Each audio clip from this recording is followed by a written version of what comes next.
solar, it's very important to understand not how the industry just looks now, but how it's going to look in 5 to 10 years, right? So the first thing I want you guys to understand is that the world really does want solar. Installations year on year grow by about 60%. 60% installations are done more than last year every year, and costs fall by about 10%.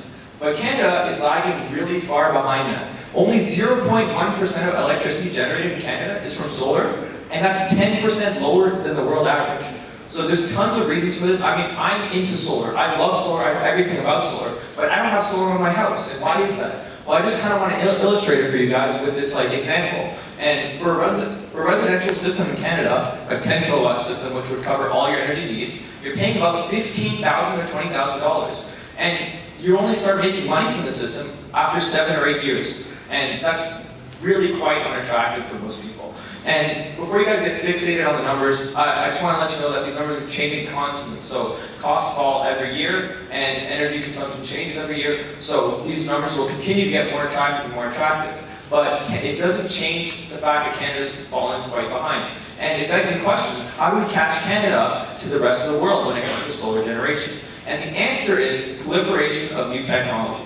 So just from a utilities perspective, we have thin film solar panels, which are just came into commercialization 10 years ago, and now they account for over 10% of global capacity worldwide. And these boast much lower material costs and much easier manufacturing. And it just gives you a picture of how fast technology can come up within the solar space. Now, when we look at next generation technologies, third generation technologies, like, for example, printable solar, and in fact, U of T is pioneering this technology, which has much lower costs and much easier manufacturing than even thin film. In fact, they're actually flexible. I don't mean like they can do many things, they're literally flexible. So you can put them on curved surfaces, backpacks, and they have a bunch of different applications this way. We can also look at dye-sensitized solar cells, which have a completely different way that they generate electricity besides normal solar cells. And this means that they can be at almost 2 times as efficient as normal solar cells for a similar price point. And these technologies are what's going to change the solar in the next 5 to 10 years and allow Canada to catch up.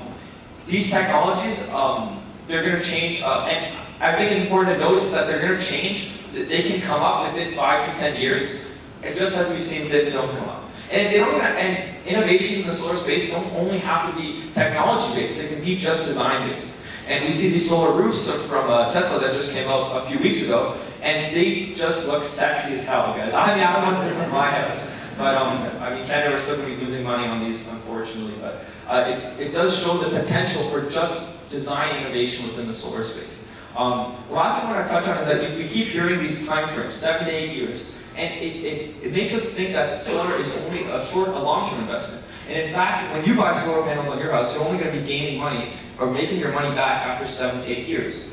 But are there uses for solar as a short-term investment? And the answer I found was yes. And in fact, a lot of people are not using this. In fact, for every kilowatt that you install on your house, you're going to be gaining about $5,000 in property value. And there's been many studies done that validate this number. And in fact, the cost of a kilowatt is only about half that at $2,500.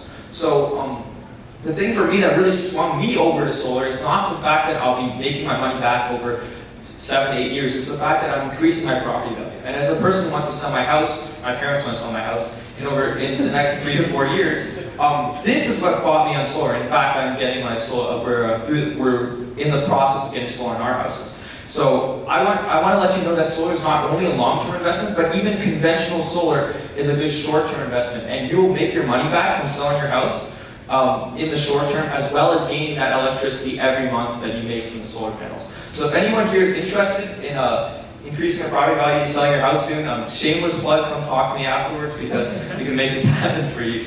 I hope you guys got a much better intuition on the solar space, and that's about it for me.